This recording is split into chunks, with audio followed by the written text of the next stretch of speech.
Hello friends, welcome to my channel Eshwari formula. ఈరోజు మీకు mushroom శనగపప్పు కూర చూపిద్దామని చేస్తున్నామండి. మష్రూమ్ శనగపప్పు కర్రీ కావాల్సిన పదార్థాలు: ఉల్లిపాయలు 2 పెద్ద ఉల్లిపాయలు అండి, 2 పచ్చిమిరపకాయలు, ఒక చిన్న గ్లాసు శనగపప్పు, 5 విజిల్స్ వచ్చి ఉడికించుకునే పప్పు ఇది. మష్రూమ్ 1 ప్యాకెట్ అండి. పాన్ పెట్టుకొని అందులో 3 స్పూన్లు ఆయిల్ వేసుకుంటానండి.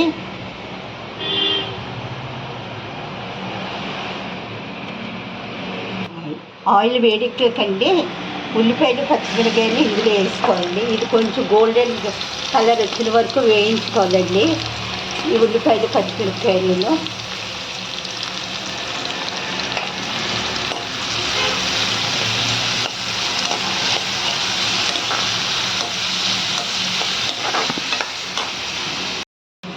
ఆ ఉల్లిపాయలు బాగా వేగేయండి. ఇందులో అల్లం వెల్లుల్లి పేస్ట్ 1 స్పూన్ వేసుకుంటున్నాం. ఇది కొంచెం పచ్చివాసన పోయిన వరకు చిన్నది ఇలా ఫ్రై చేసి,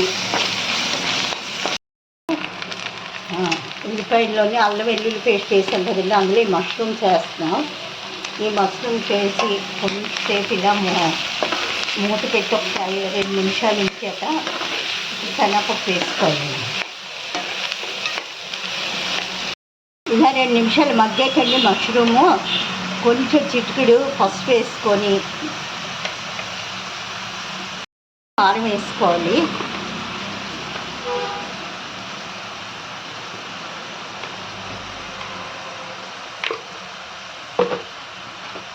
వేసుకొని ఒకసారి కలిపి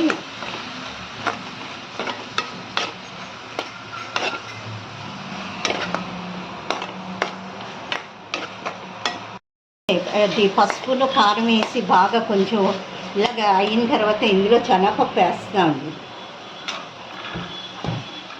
1 గ్లాసు ఉడికించుకున్న శనగపప్పు అండి. ఇది 1 గ్లాస్, చిన్న గ్లాస్తో నానబెట్టి వేసి అండ్ ఇందులో శనగపప్పు ఉడికించిన దాంట్లో ఉన్న వాటరే ఇందులో పోస్తున్నామండి. చాలా బాగుంటుంది కూర. ఉప్పు వేయట్లేదండి, ఉప్పు వేయట్లేదు చూడండి, ఒక్కసారి ఉప్పు వేయట్లేదు. మేము లాస్ట్లో చూసుకొని వేద్దామని, శనగపప్పు కూడా అప్పుడు ఉడుకుతుంది కదండి, అందుకే లాస్ట్లో వేద్దాం అనుకున్నాం. ఈ కూర చాలా బాగుంటుందండి, మటన్ కన్నా చాలా టేస్ట్గా ఉంటుంది. ఒక్కసారి మీరు ట్రై చేసి చూడండి. ఉడికిపోయిందండి. లాస్ట్లోనేమో సాల్ట్ కొంచెం యాడ్ చేసుకుంటున్నాను. ఏమో ఉల్లిపాయలు వేసినప్పుడు కొంచెం ఉప్పు వేసాను కదండి, లాస్ట్లో కొంచెం ఉప్పు వేసుకుంటున్నాం. ఇవాళ కూర దగ్గరికి అయిపోయింది. ఇది చికెను మటన్ కానీ చాలా టేస్ట్గా ఉంటుందండి. ఇది ఎవరు చేసి యూట్యూబ్లో పెట్టలేదు, ఫస్ట్ మేమే పెడుతున్నామేమో అనిపిస్తుంది.